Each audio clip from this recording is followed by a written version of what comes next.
Hello दोस्तों, नमस्कार, राम राम। दोस्तों, आरपीएससी फर्स्ट ग्रेड जो अभी वर्तमान में भर्ती चल रही है 2024, इसके फॉर्म की लास्ट डेट 4 तारीख है, यानी कल है। तो जिसने भी फॉर्म नहीं भरा वो भरना चाहते हैं तो जल्दी से फॉर्म भर दीजिए। अगर लास्ट डेट आगे नहीं किसकी तो आप रह जाओगे। साथियों, बहुत सारे विद्यार्थियों का ये सवाल है, बहुत सारे विद्यार्थी परेशान है, मैं ये कह सकता हूं, जिनसे फॉर्म भरने में त्रुटि हो गई है। आपके ओटीआर में त्रुटि हो सकती है या फॉर्म भरने में त्रुटि हो सकती है, या आप अब भर रहे तो आपको क्या सावधानी रखनी है, इन सबका सॉल्यूशन इस वीडियो में मैं आप लोगों के लिए लेके आया हूं, आप लोगों की भारी डिमांड पर। साथियों, ऑनलाइन फॉर्म 2024 में संशोधन कैसे करें, स्टेप बाय स्टेप आपको मैं प्रोसेस समझाऊंगा। साथियों, कौन से करेक्शन आप कर सकते हैं ये भी बताऊंगा कि इनमें से कौन से करेक्शन है जो आप कर सकते हैं और कौन से करेक्शन है जो आप नहीं कर सकते, तो फिर उसके लिए क्या सॉल्यूशन है वो भी मैं इस वीडियो में बताऊंगा। तो वीडियो के लास्ट तक जरूर बने रहिएगा। चलिए, वीडियो आपको पसंद आएगा 100%, तो यार प्लीज लाइक कर दो। चलिए बात करते हैं। सबसे पहले आपको क्या करना है, कैसे आपको संशोधन करना है। सबसे पहले आप आपकी एसओसो आईडी लॉगिन कर लीजिएगा। लॉगिन करने के बाद ये जो सिटीजन ऐप है साथियों, सिटीजन ऐप है, उसको क्लिक करने के बाद रिक्रूटमेंट पोर्टल पे आपको क्लिक करना है। यहां से रिक्रूटमेंट पोर्टल पे क्लिक करने के बाद आपके पास इस प्रकार का एक इंटरफेस ओपन हो जाएगा। ठीक है ना। देखिए, आप लोगों की भारी डिमांड पे मैंने मेरे खुद का जो है एप्लीकेशन फॉर्म एडिट करके देखा है। लास्ट वाला एडिट नहीं किया क्योंकि मेरा कोई करेक्शन था ही नहीं। तो यहाँ पे साथियों, जब आप ये इंटरफेस ओपन हो जाएगा उस समय आपको ये जो माई रिक्रूटमेंट है, इस माई रिक्रूटमेंट पे क्लिक करना है। और अगर आप नया फॉर्म भरेंगे तो आप यहां से भर सकते हैं स्कूल लेक्चरर एजुकेशन। अगर आपने जैसे एक सब्जेक्ट से भर दिया, मैथ सब्जेक्ट से भर दिया, जबकि मैं आपकी 2 विषय से, तो आप 2 विषय से भी भर सकते हैं, 3 विषय से भी भर सकते हैं, बस आपकी पोस्ट ग्रेजुएशन उसमें होनी चाहिए। ठीक है। चलिए बात करते हैं। माई रिक्रूटमेंट पे क्लिक कर दिया आपने। माई रिक्रूटमेंट पे क्लिक करने के बाद में आपके इस प्रकार से फॉर्म खुल जाएंगे। इस प्रकार से आपके फॉर्म खुल जाएंगे। ठीक है ना।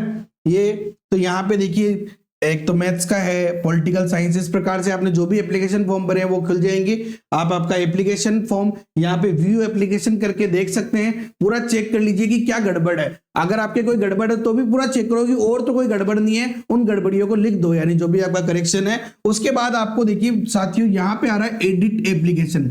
इस एडिट एप्लीकेशन पे आपको क्लिक करना है। जब आप यहां से क्लिक करेंगे तो आपके वापस फॉर्म खुल जाएंगे, दोनों के दोनों ही, जो भी अभी जिनमें एडिट चल रहा है, जिनमें संशोधन चल रहा है। तो फर्स्ट ग्रेड में चल ही रहा है, तो फर्स्ट ग्रेड में ये जो संशोधन है साथियों, आपको यहाँ दिखेगा जो भी फॉर्म आपने भरे हैं। अगर एक फॉर्म भरा है तो एक, तो यहाँ पे एप्लीकेशन दिख रहा है, यहाँ एडिट एप्लीकेशन का ऑप्शन आ रहा है। इस एडिट एप्लीकेशन पे आपको क्लिक करना है।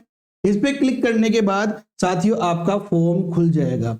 आपका फॉर्म इस प्रकार से आपका फॉर्म खुल जाएगा। अब देखिए, इनमें से आपको करेक्शन कैसे करना है जो, ठीक है ना। देखिए, मैंने पहले कहा कि जिनमें करेक्शन कर सकते हैं उन्हीं में होगा। यहां से मैंने थोड़ा हिडन कर दिया ताकि तो यहाँ पे देखो, जैसे जितेश कुमार माली ये नाम है, तो ये ब्लर नहीं हो, ये जो ब्लर हो रहा है, ब्लैक हो रहा है थोड़ा सा, इसमें आप परिवर्तन नहीं कर सकते। जेंडर में परिवर्तन नहीं कर सकते, पिता के नाम में परिवर्तन नहीं कर सकते आप, माता के नाम में, और यहाँ पे बर्थ डेट में परिवर्तन नहीं कर सकते, क्योंकि ये आपके लीगल डॉक्यूमेंट से सीधी डायरेक्ट उठाई हुई है। ठीक है ना। आयु आपकी यहाँ पे, जैसे आप आपकी डेट ऑफ बर्थ डालोगे यहाँ आयु आ जाएगी। तो यहाँ आयु बढ़ने के बाद आपको पता चल जाएगा कि 1/1/2025 को आपकी आयु कितनी है, तो आप फॉर्म के लिए एलिजिबल है या नहीं है। ठीक है ना। जो भी आपकी एलिजिबिलिटी है उसमें 1 साल एक्स्ट्रा मिला हुआ है, क्योंकि वैकेंसी बीच में नहीं थी उसके लिए। इसके अलावा यहाँ पे आपको श्रेणी लिखनी है, जो भी आपकी श्रेणी है वो, इसमें भी कोई परिवर्तन नहीं होगा। इसमें परिवर्तन करना चाहते हो तो आपको ओटीआर अपडेट करना पड़ेगा। ओटीआर अपडेटेशन में ये हो जाएगा। ठीक है ना। चलिए, अब आपको दिव्यांग श्रेणी अगर इनमें से कोई है तो आप परिवर्तन कर सकते हैं। इसके अलावा साथियों, यहाँ पे जो भी आपको जिनमें भी परिवर्तन करना चाहिए, सेलेक्ट ऑप्शन आ रहे हैं, यहाँ पे आपको जिनमें भी परिवर्तन करना है उनमें आप परिवर्तन कर सकते हैं। जिन में भी आपको परिवर्तन करना है। ठीक है ना।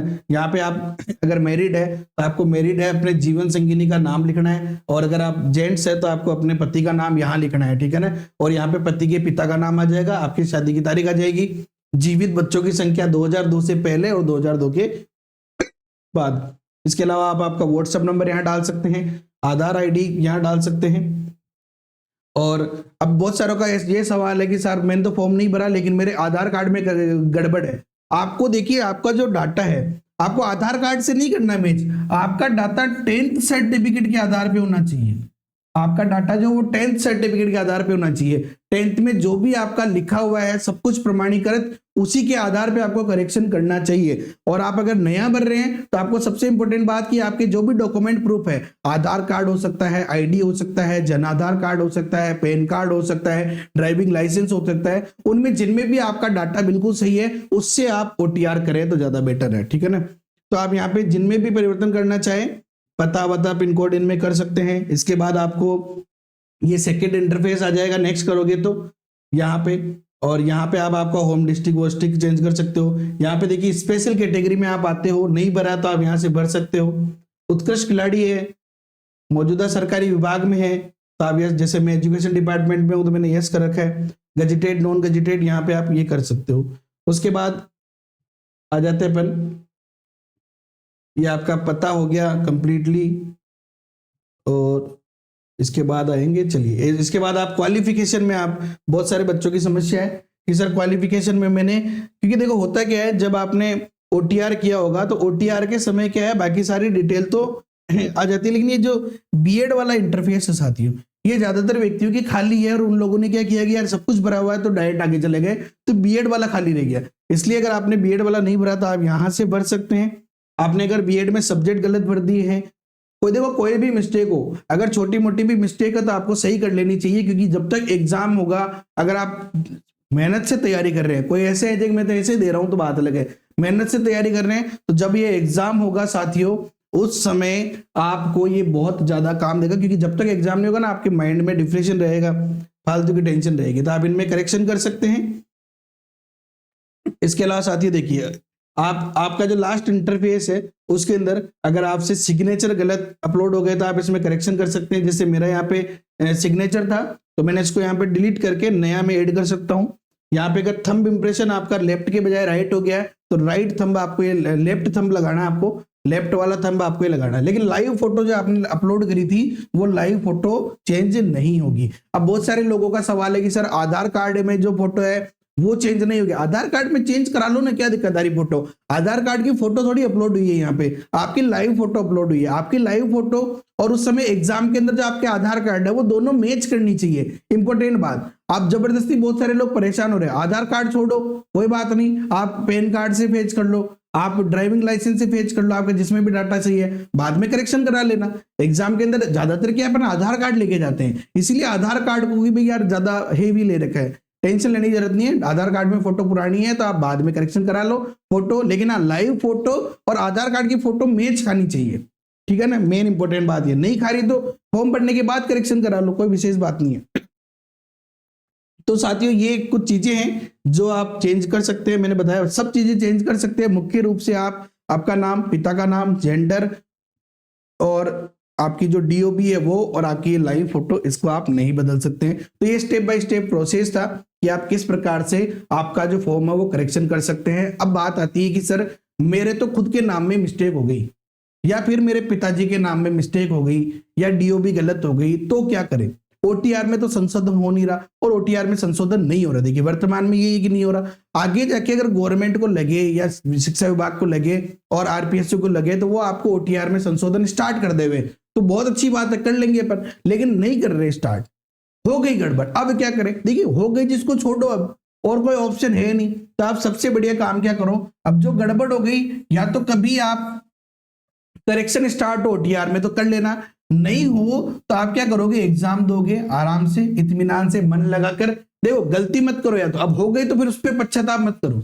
हमने एहसास हो गया, फील हो गया कि यार मेरी गलती हो गई है, अब उसके लिए मेहनत क्या है कि भाई अपन तो एग्जाम देते हैं, जो होगा जो देखा जाएगा, और कोई ऑप्शन भी नहीं है। जब आप डॉक्यूमेंट वेरिफिकेशन के लिए जाओगे उस समय आप एक एफिडेविट लेके जाना, ठीक है ना। एक एफिडेविट लेके जाना कि मेरे साथ ये मेरी आधार कार्ड में ये करेक्शन था, ये गड़बड़ थी और मेरे ये गलती हो गई। आपका पुराना आधार कार्ड आपके पास होना चाहिए और उसको आप अपडेट करा लेना, नया आधार कार्ड, कि भाई ये मेरे पहले गड़बड़ थी, उसके आधार पे मेरा ओटीआर हो गया, लेकिन वर्तमान में मेरी ये 10th की मार्कशीट रही और ये मेरा आधार कार्ड रहा है, मेरी सही डिटेल ये है।